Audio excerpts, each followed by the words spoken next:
Hello everyone!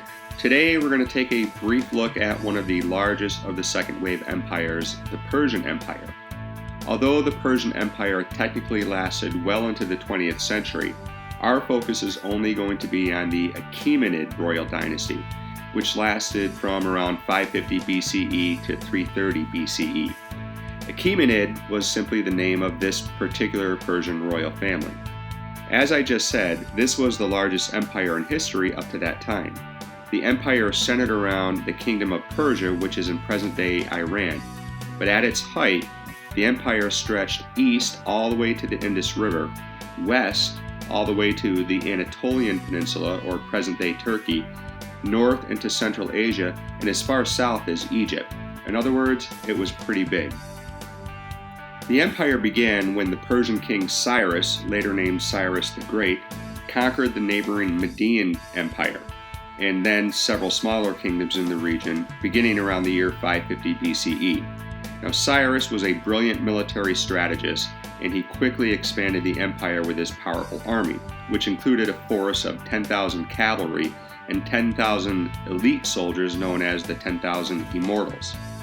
After Cyrus died in battle, his immediate successors, Cambyses and Darius I, added even more land to the empire. It was the first emperor, Cyrus, however, that set the model for successfully administering and ruling the large empire, and his successors followed his example.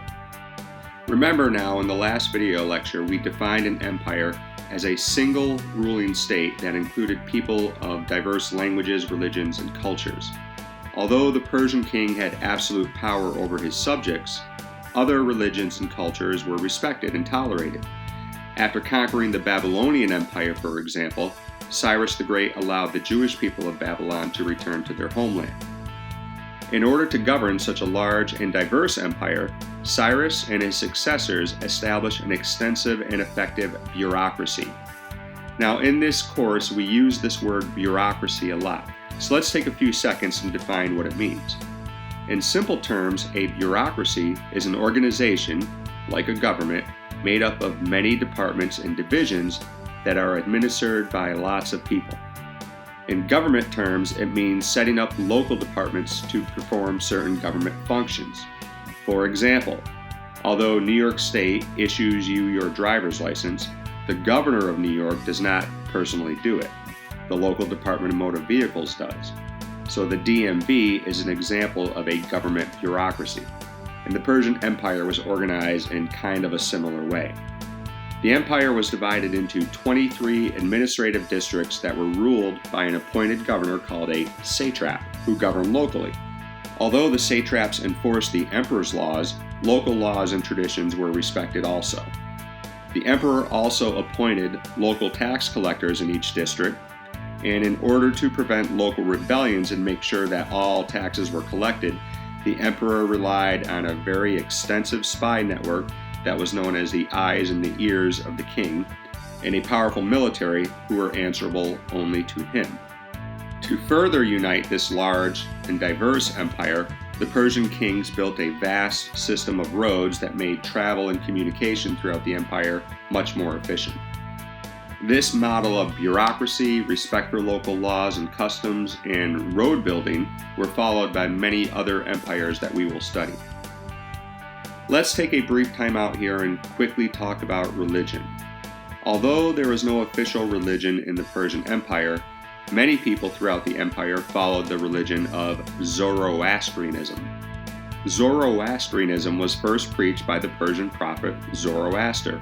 Sometimes he's called Zarathustra, who was born somewhere around 1500 BCE. It is a monotheistic religion that influenced both Christianity and Islam later on.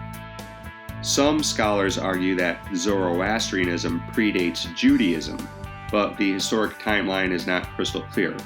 It might be likely that the two overlap each other. What you need to know, however, is that monotheistic means the belief in one God.